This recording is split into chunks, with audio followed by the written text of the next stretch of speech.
This process tutorial shows how we can stick templates onto our model. To ensure that the profile of our shape is cut out evenly, we will align cardboard templates to our model. We're going to show you an easy way of attaining the horizontal and vertical midpoint axes of the block. The marking gauge is a woodworking tool that helps us translate midpoint axes. Loosen the screw and adjust the scribe.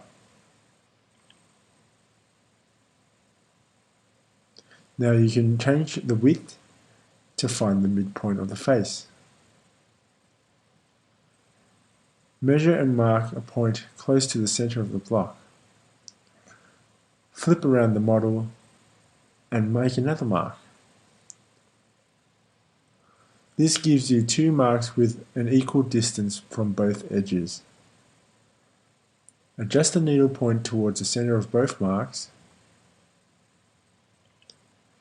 It is easier to attain the center point this way because the two marks are closer in distance, and we can also gauge the measurement through the ruler.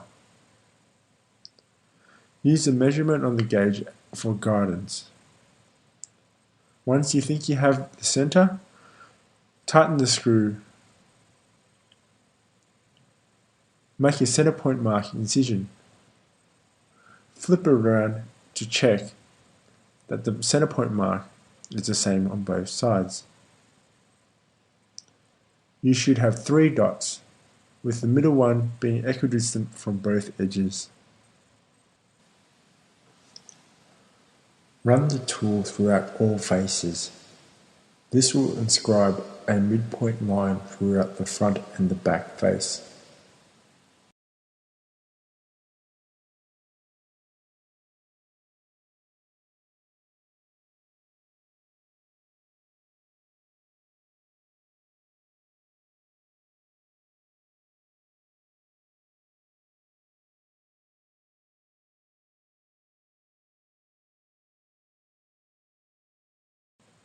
Repeat the process to attain the other midpoint axes.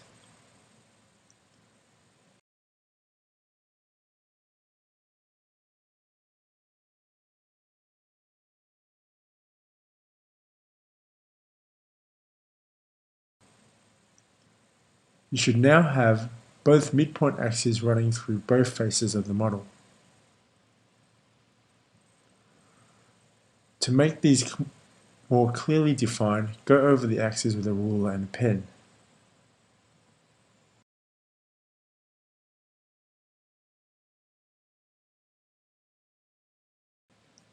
You can then proceed to stick on the template onto the model. For sticking on templates, we use double-sided tape.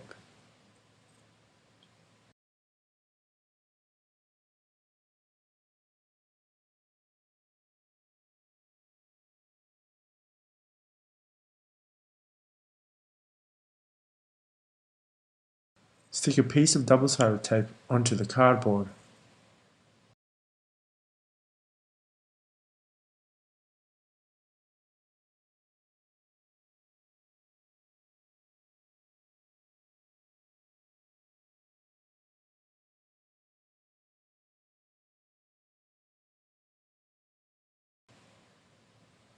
Peel off the top sticker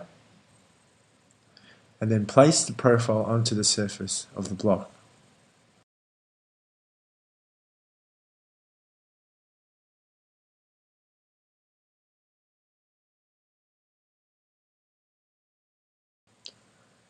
Try to align the horizontal and vertical axes on both the template and the material block. Try to be as accurate as possible. Once done, you can flip over your model and then repeat the process on the opposite surface. Make sure both templates are aligned in the same direction. This process of preparation should be repeated depending on the number of blocks you want to cut out. Once completed, you are now ready for hot wire cutting.